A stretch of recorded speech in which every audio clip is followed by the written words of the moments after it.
Okay, so I'm going to make a quick video because Daria is technically on crate rest because she hurt her paw like a week ago. She's getting back there. She's not 100% yet, so we can't really do anything too crazy. But we still got to train because she's going to lose her mind and destroy my house. So we're doing muzzle conditioning with a Baskerville muzzle. We had been doing a lot of conditioning with an agitation muzzle, but I have been recommended to condition a Baskerville for obedience only. Yes, you're a very good girl. Mwah. She's very sweet. She will give everybody hugs if you let her. Alright. So, I wanted to kind of show you something I was thinking about last session I was working with her. And it's the fact that a lot of people, when we're conditioning the muzzle, and I've done this too, is we kind of take the muzzle and we hold it down like this, and we have them put their face in, and we mark and we reward, right? But if we think about when we actually need to use the muzzle in obedience, their face shouldn't be facing down, it should be facing up. Now, we can definitely start with muzzle conditioning this way, so that way we're just getting the dog putting their face in the muzzle. We can put our hand in here and let them eat the food out of the muzzle, just like that. If we want to feed the dog while their face is in the muzzle, we're gonna probably have to have it facing downward. I generally find with the Baskerville muzzles that you have to feed them through, you have to feed them through like this bottom hole here. And in order for them to eat that, they have to, get on my tree couch. They have to actually push their face downward in the muzzle, right? But this is not going to be conducive to when we're actually healing with our dog, because when we're healing, we want our dog ideally looking up and pushing upward with that energy. So what I started to do, once Daria was getting the idea of it and she was enjoying the game, I started to ask her to put her face in the muzzle when the muzzle is upward. Now, when we first started doing this, she was still putting her face towards the bottom of the muzzle, and that's fine, right? We're just teaching her to put her face in, and we can mark and reward that. Once they really understand that, what we can start to do is we can start to encourage them to put their face higher out in the muzzle, so towards the top of the muzzle, where it's going to be resting on their nose. Yeah, very good girl. Ew, you crazy. Okay, so we're going to go like this. We're going to have the muzzle up here. She's going to put her face in, and when she lifts her face up, I mark and reward.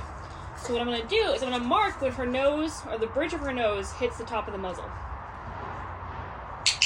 And if you notice, what I'm doing is I'm taking the food lure and I'm luring her head up, but I'm doing it when it's inside the muzzle. So we're going to put her face in the muzzle again. And as soon as the bridge of her nose hits the top of the muzzle, I'm marking. Now, is this the right thing to do? Is it the best option? I don't know. We're just going to give it a shot. We're going to see if it helps. If nothing else, we're just creating a more positive association with the muzzle. Come here. Come here. We're doing muzzle stuff, child. I know. Okay, psycho. Thank you. Come here. Muzzle. Good. So basically, I want her pushing up, like pushing back with her face. So pushing this way. But I want her doing it inside the muzzle. So I'm actually going to apply a little bit of opposition reflex as well with this hand. I'm going to pull the muzzle this way a little bit while her face is in there. Good. So I really want her thinking about pushing that muzzle up and lifting her head further up and back.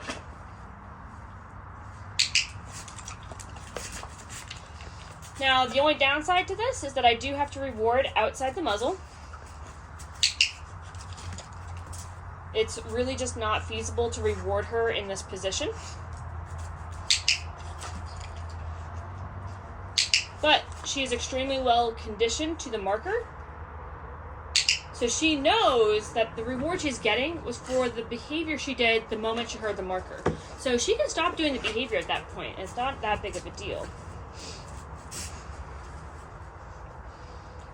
She knows she has to keep her head in the muzzle. And I'm going to start to ask her to hold that position just a little bit longer. And she's putting pressure on the top, this piece of the muzzle here. And that's what I want. I want her to keep that pressure on. Good. And this is only the second session we've done this. Is it the best way to approach this? I don't know. Maybe, maybe not.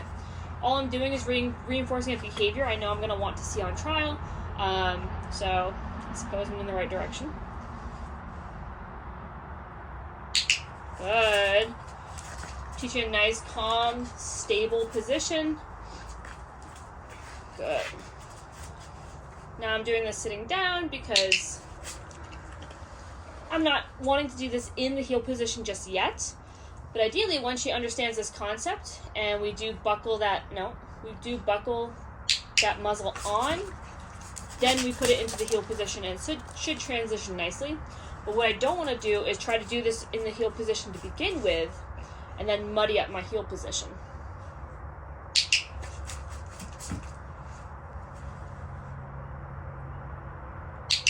Good. So you can start to see her body position is the position I'm going to want to see her in when we start our healing pattern in the level 1 PSA. And you'll see this just in the heel position ideally. So I got to teach her what her body needs to do before I start to ask her to do it in the context of healing. So I want her nose a little bit deeper in the muzzle there. Good. And she's putting some pretty good pressure up against it. I'm going to start to apply a little bit more opposition reflex. So I'm going to pull against her just a hair. Nope. Good. And I'm using the lure a little bit too to encourage her to push this way. Oh, no. Good. Asking her to push her head further back inside that muzzle. Oh. Good.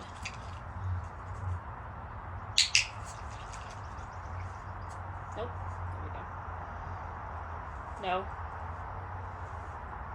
Good. Good. Nope.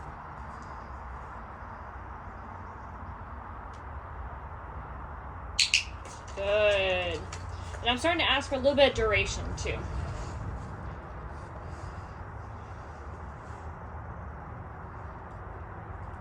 Good. Nope. There we go. Good.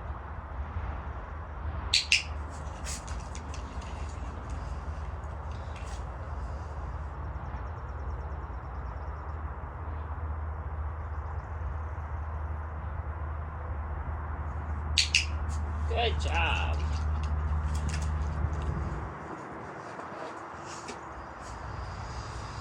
Oh, there we go.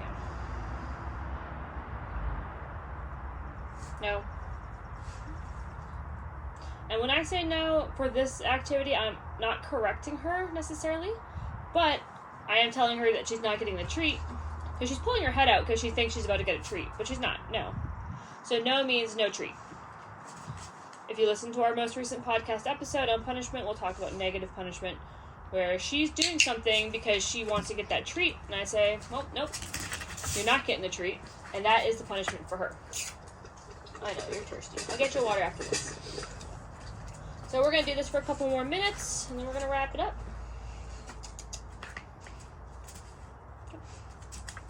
Good.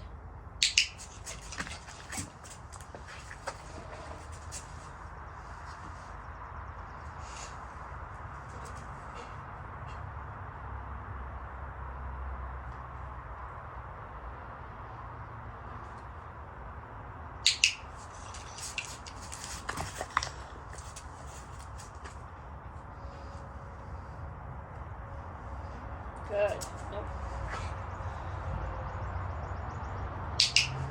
Good. And so now I'm going to start to reduce my help to make sure she understands what I want from her, which is I want her pushing her nose, the bridge of her nose up against the top of the muzzle. Muzzle. Good. So there, she did it all on her own.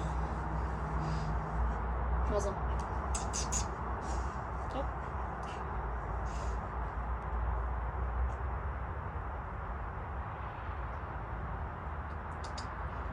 Yeah, there we go.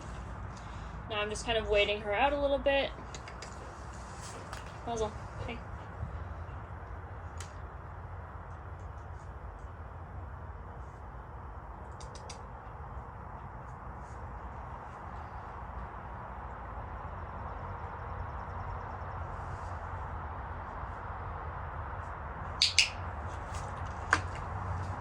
If she gets stuck, I'm gonna give her a little help.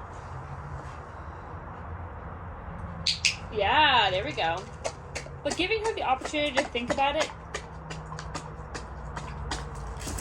She got it. Giving her the opportunity to kind of think about it and try to problem solve, I think is really helpful. You'll see the wheels are turning, the smoke is coming out of her ears. I know, I owe you some water. I'll get you water in a minute. Muzzle.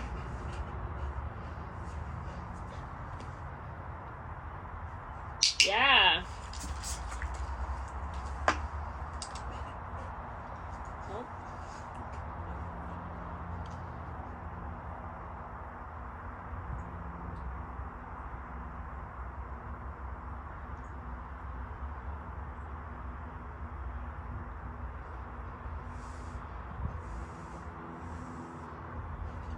Yes, there we go.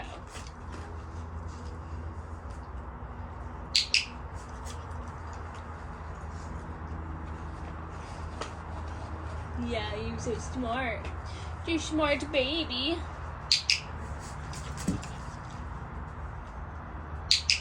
Very good.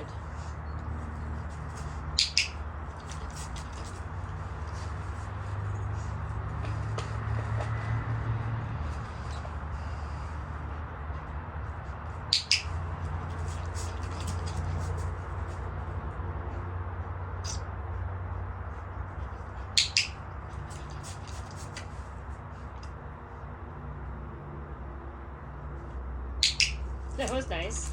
Oh, I dropped one. Alright, we're going to do a couple more and then we're going to end it. Okay.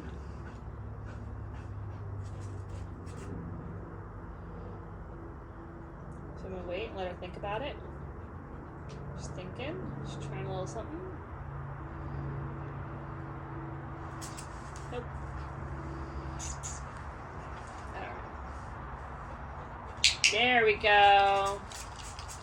A smart girl, huh?